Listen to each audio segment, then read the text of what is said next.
नमस्कार, आप देख रहे हैं स्मिता हिंदी क्लासेस। जैसा कि आपने थंबनेल तो पढ़ ही लिया होगा, मैं उसी की बात कर रही हूँ। एग्ज़ाम सर पे है और आपने अभी तक कुछ नहीं पढ़ा, आपको समझ में नहीं आ रहा है कि क्या पढ़े कैसे पढ़े, तो बिल्कुल सही जगह पर आए हैं। ये वीडियो आपके लिए ही है। आइए आगे वीडियो के अगले भाग में चलते हैं। ये कंप्लीट क्वेश्चन बैंक है जो गद्य भाग से है और यहाँ हर एक लेसन का के ऊपर क्वेश्चन है, तो सिर्फ आप यही पढ़ लेंगे ना तो आपके लिए काफ़ी होगा। और बाकी लॉन्ग क्वेश्चन के आंसर के लिए मेरे वीडियो सभी कुछ अपलोड है, प्लेलिस्ट में जाकर सेकेंड पीयूसी का वीडियो वहाँ पर देख सकते हैं। 1 मार्क्स का क्वेश्चन है, सुजान भगत कहानी के आधार पर सीधे साधे किसान धन आते हैं किस ओर झुकते हैं, धर्म और कीर्ति। कानूनगो इलाके में आते हैं तो किसकी चौकाल में बैठते, सुजान महतो। सुजान ने गांव में क्या बनवाया, एक पक्का कुआं। सुजान की पत्नी का नाम बुलाकी। सुजान के बड़े बेटे का नाम भोला। धर्म के आधार काम में कौन मीन मेघ निकालना अच्छा नहीं मानता, शंकर। भगवान की इच्छा होगी तो फिर रुपए हो जाएंगे, किसने कहा, बुलाकी। कौन द्वार पर आकर चिल्लाने लगा, भिक्षुक। दिन भर एक न एक खुच्चड़ निकालते रहते हैं। प्रस्तुत वाक्य में खुच्चड़ का अर्थ क्या है, दोष। बुढ़ापे में आदमी की क्या मारी जाती है, बुद्धि। निम्नलिखित वाक्यों को पढ़कर इन कथनों को सही क्रम में लिखिए, यानी कि इसको ऑर्डर में लिखना है। यहाँ पर उत्तर दिया हुआ है, घर में इसका राज होता है, किसका, जो कमाता है। कटिया का ढेर देखकर दंग रह गई थी, बुलाकी। वृद्धजनों के लिए यह बाधाएं नहीं। सुजान भगत की कहानी के आधार पर प्रस्तुत वाक्यों में लेखक कह रहे हैं कि वृद्धजनों के लिए जवानी की 100 बाधाएं नहीं होती।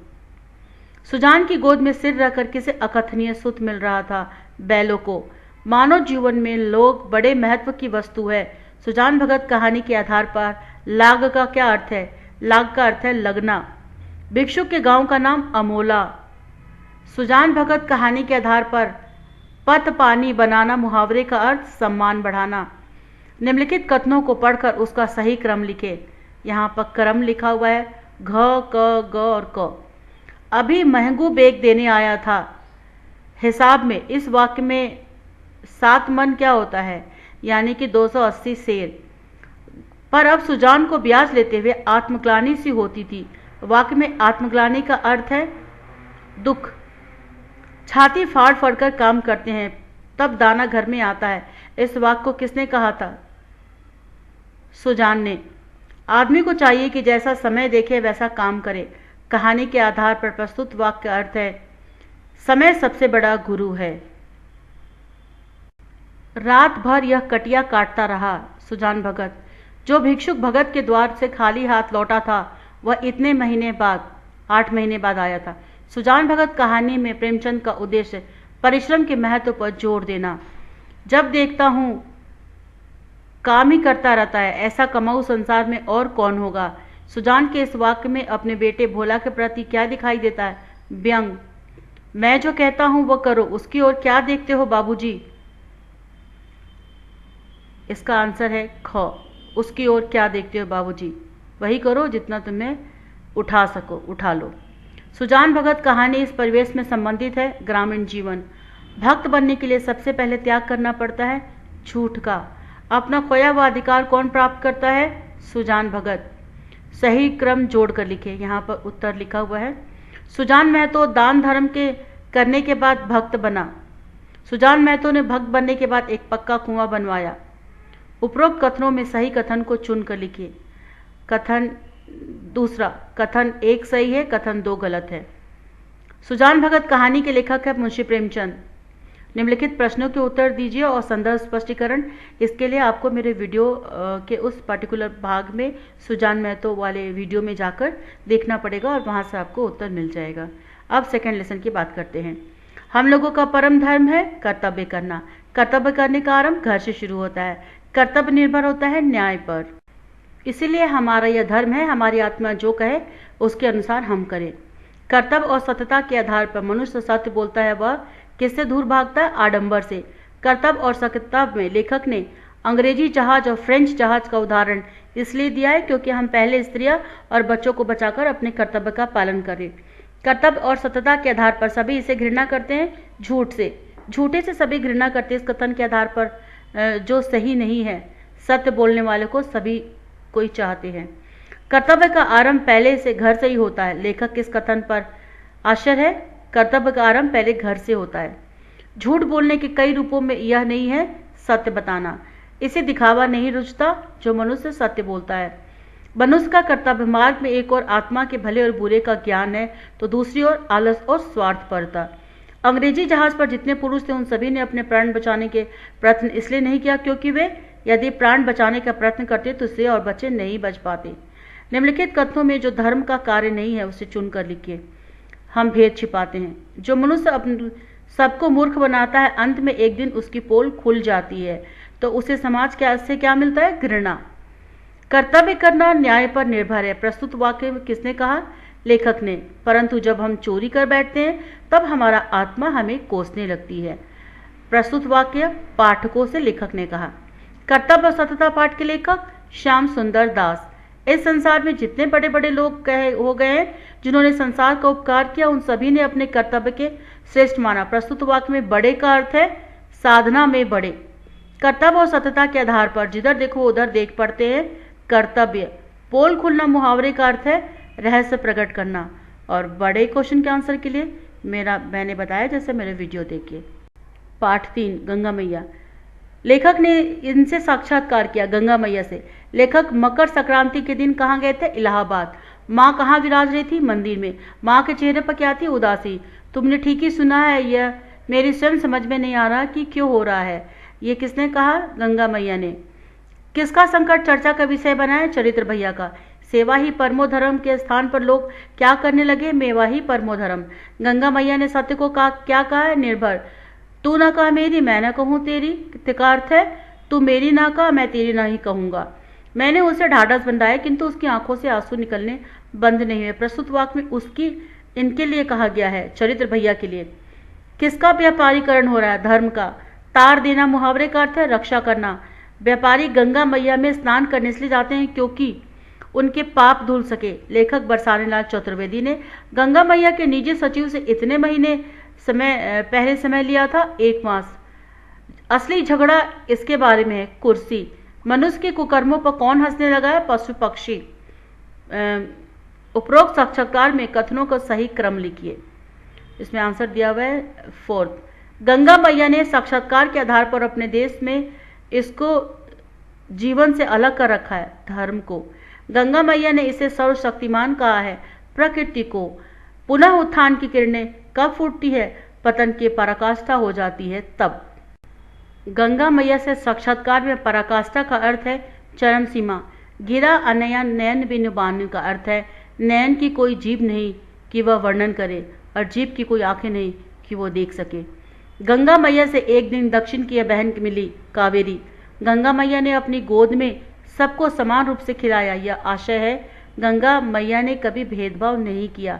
राजनीतिक में नेता लोग ऐसे लड़ रहे थे जैसे नगरपालिका के स्कूल की कक्षा के 1 के बच्चे। लेखक बरसाने लाल चतुर्वेदी ने गंगा मैया से एक अंतिम सवाल यह पूछा, भविष्य में क्या संभावनाएं हैं? आप तो वह शक्ति है कि प्रदूषण अपने आप समाप्त हो जाता है। किसने कहा? बरसाने लाल चतुर्वेदी ने गंगा मैया से। बेटा, वे समझते हैं कि कैसे भी कर्म करे मैं उन्हें तार दूंगी। किसने कहा? गंगा मैया ने। गंगा मैया में प्रदूषण प्रवेश कर रहा है, इसे बता रहे हैं विशेषज्ञ। लेखक बरसाने लाल चतुर्वेदी इस पर बैठ गए हैं, मृगशाला पर। अब चरित्र भैया कहाँ है? किसने कहा? लेखक ने। गंगा मैया से साक्षात्कार में लेखक का नाम है बरसाने लाल चतुर्वेदी। और लॉन्ग क्वेश्चन के लिए वीडियो का अगले भाग को देखें। एक कहानी यह भी 4th लेसन। मन्नू भंडारी का जन्म किस गांव में हुआ था? भानपुरा। अजमेर से पहले मन्नू भंडारी के पिता कहाँ रहते थे? इंदौर। लेखिका की बड़ी बहन का नाम सुशीला। 5 भाई बहनों में लेखिका सबसे छोटी मन्नू भंडारी। महानगरों में रहने वाले लोग भूल जाते हैं पड़ोस कल्चर। अजमेर के ब्रह्मपुरी मोहल्ले के 2 मंजिले के मकान के ऊपर की मंजिल में रहते थे सिर्फ पिताजी। मन्नू भंडारी के पिताजी एक और कोमल संवेदनशील व्यक्ति थे, दूसरी ओर अहवादी और क्रोधी। मन्नू भंडारी की यादों का सिलसिला शुरू होता है अजमेरी के ब्रह्मपुरी मोहल्ले से। मन्नू के पिताजी पहले रहते थे इंदौर में। बचपन से थी मन्नू भंडारी दुबली पतली। सुशीला उनकी बहन उनसे 2 साल बड़ी थी। जब भी परिचय कराते इसमें कुछ विशेषता लगाकर मनु भंडारी की लेखी उपलब्धियों को जिक्र किया जाता तब मनु भंडारी संकोच करती थी, हीन भावना के कारण। धरती से कुछ ज़्यादा ही धैर्य सहनशील शब्द बताया था मनु की माताजी के लिए। पिताजी का यह आग्रह था कि मनु भंडारी रसोई घर से दूर रहे।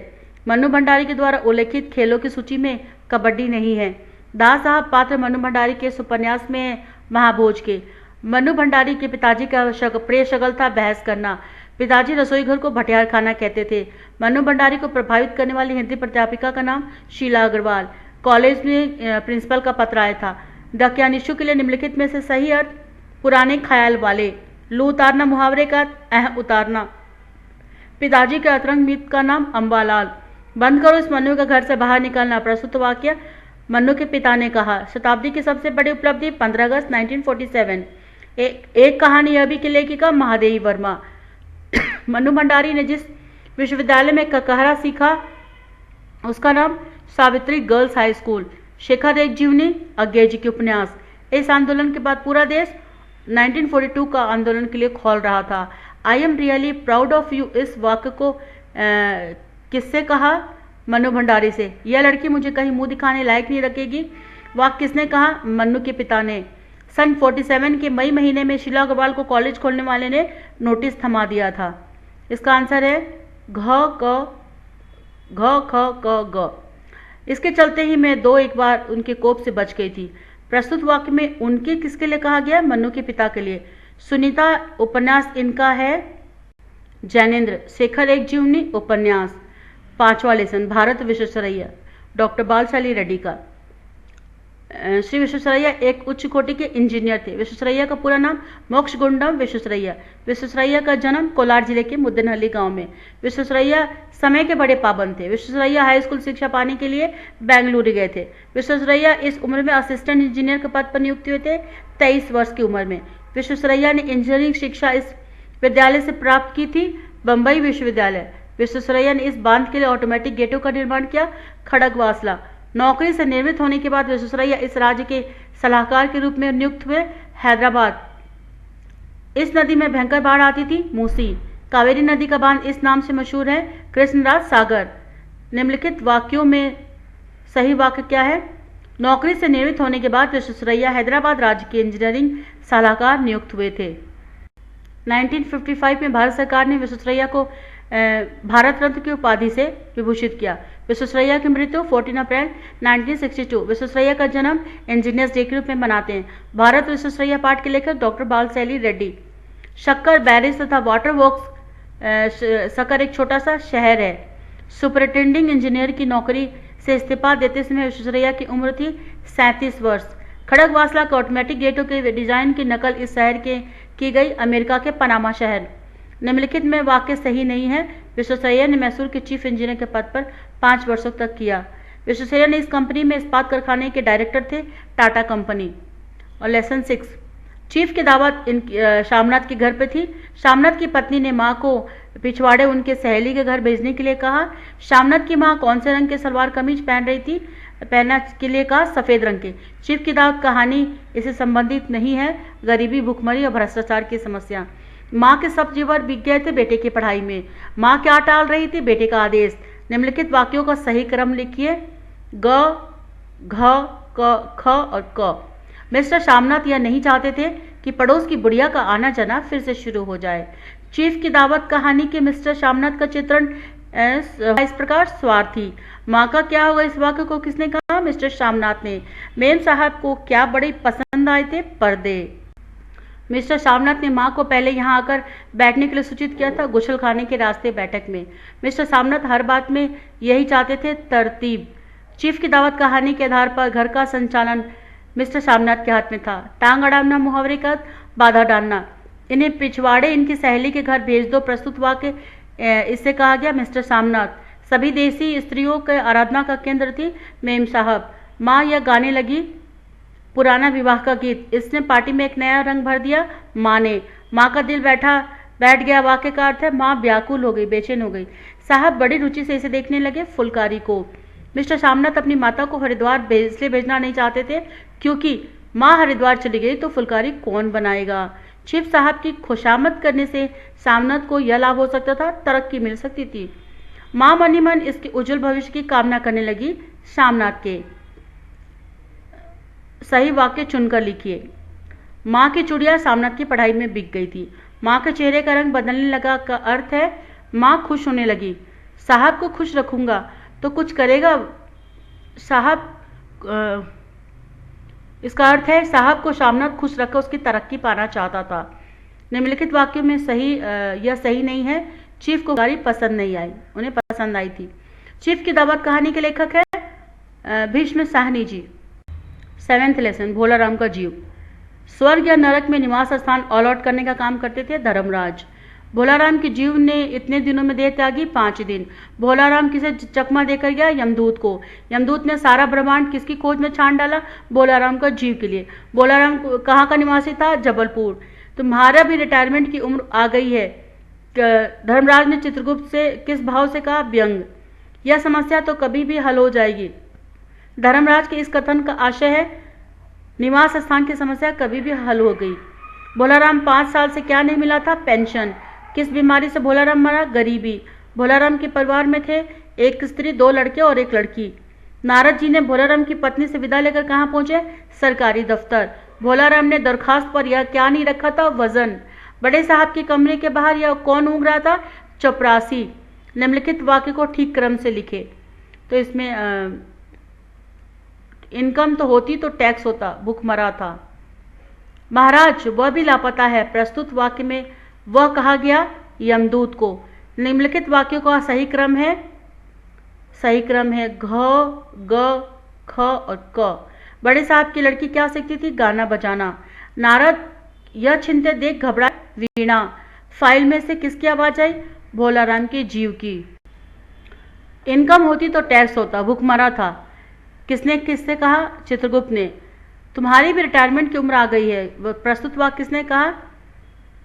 किससे कहा गया? चित्रगुप्त। भोलाराम का जीव कहानी के लेखक हरिशंकर परसाई जी। भोलाराम का जीव के आधार पर चकमा देना मुहावरे का अर्थ है धोखा देना। माता भोलाराम का क्या बीमारी थी? यह वाक्य किसने कहा? नारद ने भोलाराम की पत्नी से। भोलाराम का जीव कहानी इससे संबंधित नहीं है, वृद्धों की समस्या। और फिर लॉन्ग क्वेश्चन का आंसर के लिए भोलाराम का जीव वाला वीडियो देखिए। और क्वेश्चन लेसन नंबर 8, यात्रा जापान की, जिसकी लेखिका ममता कालिया। लेखिका जापान किस हेतु गई थी? अंतर्राष्ट्रीय हिंदी सम्मेलन के लिए। जापान के होटलों का रिवाज है गर्म पानी देना। यात्रा जापान की पाठ के आधार पर जापान का गुणधर्म है शालीनता। Tokyo university of foreign studies के निर्देशक का नाम है फुजेई ताकेशी। पुस्तकालय से बाहर निकलते समय अलार्म क्या जता देता है कि आपके पास कोई छुपी हुई पुस्तक तो नहीं है। लेखिका ने इन्हें अनुशासन प्रिय कहा है जापानी लोग को। शिंकानसेन का शाब्दिक अर्थ है न्यू ट्रंक लाइन अथवा बुलेट ट्रेन। ममता कालिया अंतर्राष्ट्रीय हिंदी सम्मेलन में भाग लेने के लिए इस ईस्वी में गई थी 2010। अंतर्राष्ट्रीय हिंदी सम्मेलन में भाग लेते समय ममता कालिया कितने सदस्यों के प्रतिमंडल के साथ गई थी? 6। लेखिका ममता कालिया अपने साथियों के साथ टोक्यो के इस भारतीय रेस्तरां में गई कलकत्ता। टोक्यो विश्वविद्यालय जाने के लिए लेखिका और उनके सदस्यों के कौन थे पथ प्रदर्शक? सुरेश ऋतुपर्ण। यात्रा जापान की पाठ के आधार पर टफ्ट्स विश्वविद्यालय में लगभग इतने विदेशी भाषाओं का अध्ययन का इंतजाम है? 50।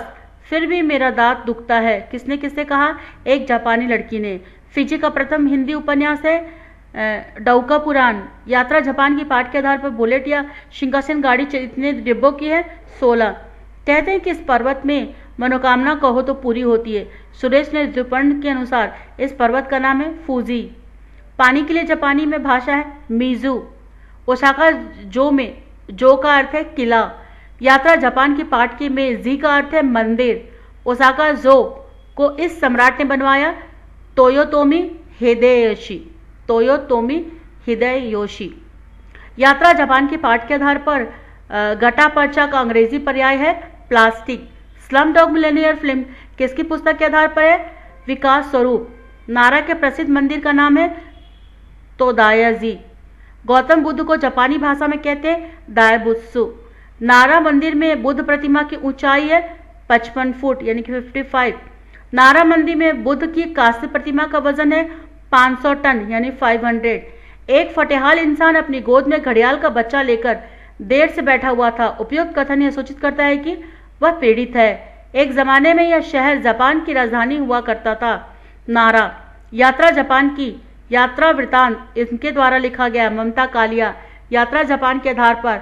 मक्खी मारने का अर्थ है बेकार बैठना। और लंबे क्वेश्चन के आंसर के लिए मेरे वीडियो देखें। Student, thank you for watching this video. ये सिर्फ गद्य भाग का है। पद भाग के लिए अगला वीडियो मैं पोस्ट करने वाली हूँ, तो आप अपना कमेंट जरूर दें कि आपको ये वीडियो कैसा लगा और पद भाग आपको चाहिए कि नहीं। और मेरे चैनल पर बने रहें और वीडियो को सब्सक्राइब, लाइक और अपने दोस्तों के साथ शेयर और प्यारा सा कमेंट करना ना भूलें। Thank you.